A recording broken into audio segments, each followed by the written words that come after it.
Hey, hi, how are you? And there's the question. Why is a hazard reporting system a safety must? Well, before we dig into that, we need to answer a few questions. First off, what is a hazard? And like anything, everyone has a different definition. This from the Canadian Centre of Occupational Health and Safety. A hazard is any source of potential damage, harm, or adverse health effects on something or someone. Now, Alberta OHS has a good definition, very simple, straightforward, and to the point. And what they say is a hazard means a situation, condition, or thing that may be dangerous to health and safety. That is pretty straightforward. Now, another way that you can look at it is this. A hazard is something that has a negative effect on anyone or anything it interacts with the potential to cause injury or illness to people, damage to property, or harm to the environment. Now, it's important to consider that if a hazard is detrimental to more than just people, well, think of it this way. Anything that can harm assets or the environment also likely has the potential to harm humans. The next question is, what needs to be reported? Well, in looking at the first answer to the first question, if there's a situation, condition, or thing that may be dangerous to health and safety, well, I'm going to go out on a limb here and say it needs to be reported. Otherwise, without reporting, the risk of possible consequence, adverse consequence, goes up, way up. So we've established what a hazard is and that it needs to be reported. But what about how? Now, this is where things get all tangly. By that I mean, well, enter the safety professional. You know, the one that wants to complicate things with long forms and arduous submission processes. Well, not every one of us, some, just a few. But I mean, is this a hazard? Or what about this? Now, I know you're thinking, and maybe even saying, why not just clean it up?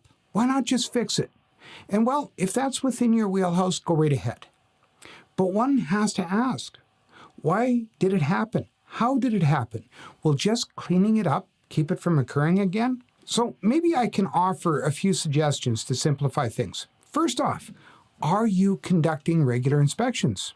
Yes, we do. Yes? Well, that's a good thing, because part of the solution already has occurred, because inspections can reveal inadequately controlled or uncontrolled hazards, because you're just focusing on two things, hazards and controls. So really, your inspection report is also hazard reporting. Now the next thing, second thing, are you reviewing incident reports to ensure that everything is captured during the investigation, no matter how small or inconsequential it might seem at the moment?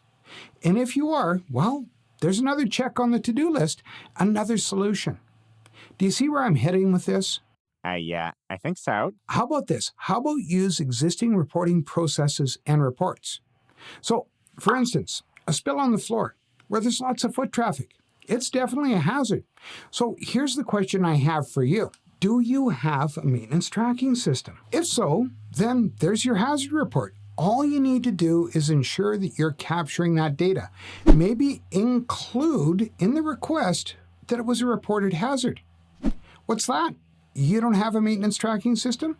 Well, okay, don't worry about it. Not having a maintenance tracking system is not a big deal. But think about it this way. Coupled with the notion that situations not captured elsewhere, you know, like on incident reports and inspection reports, they can occur. So yes, you may need an actual hazard reporting system. So dare I say, another form and some way of collecting and capturing that data and tracking it? Keep in mind, though, the hazard report may morph into an incident investigation of a sort, because the question needs to be asked, how did the hazard manifest? How did it come about? There had to have been a cause. So it may need to be investigated. But that all depends on your internal systems. Ideally, though, a hazard report is going to report on something out of the ordinary, something that has not been previously considered on previous hazard assessments. You know, a new hazard. So I know you're thinking, can't we just call our boss or supervisor or manager or someone and just report it that way? Well, yes, you can.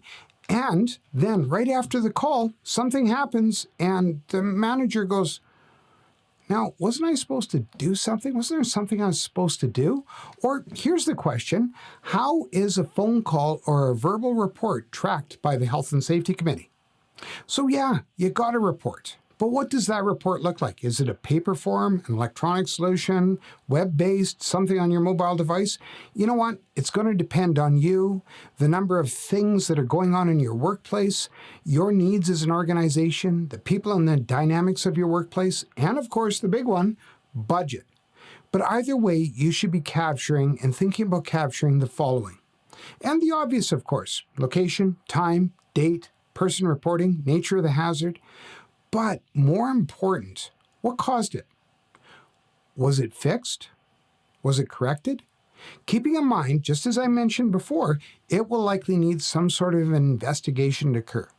But bottom line, there has to be a consideration towards prevention, that it, whatever it is, doesn't emerge again.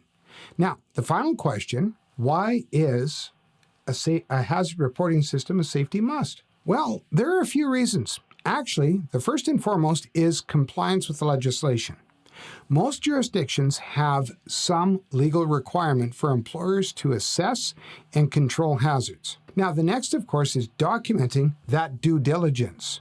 Sure, you could just fix and correct the hazard, but how would you guarantee that it wouldn't occur again? A record of that correction leads to assuring prevention. And of course, proof that it was assessed and corrected. Should you know that someone like, an inspector or an officer come calling? And finally, it provides transparency. It shows the organization that the organization cares and wants to correct wrongs and wants to fix things and keep everyone safe. Build and boost safety culture. So the moral of the story is threefold. Formalizing your hazard reporting increases awareness and socializes it with your organization, which in turn leads to documenting your due diligence, showing that you've corrected everything. But also, this is a big one, it's also about getting your organizational systems to work together to achieve your organization safety goals. Hazard reporting is likely already occurring. You just need to gather that data together. You need to corral all of that info, which means you should be using some of the best practices in managing your safety data. To know more about that, you can have a look at this video over here. And while you're having a look at that video, do me a favor. Remember, it's about being a safety leader, leading by example, provoking safety, wherever, whenever, and whatever you're doing. Okay? Take care. Bye for now.